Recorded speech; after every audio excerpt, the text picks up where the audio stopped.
ఈరోజు నారాయణఖేడ్ నియోజకవర్గంలో సావిత్రిబాయి పూలే జయంతి సందర్భంగా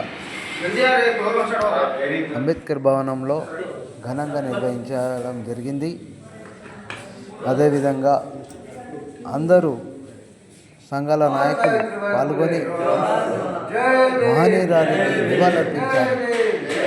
అదేవిధంగా ఈరోజు ప్రతి ఒక్క పిల్లవాడు గౌరవంగా చదువుకొని ప్రతి ఒక్క మహిళ గౌరవంగా ఈరోజు విద్యను అందిస్తున్నారంటే భారతదేశంలో మొట్టమొదటి మహిళ మన సావిత్రిబాయి పూలే.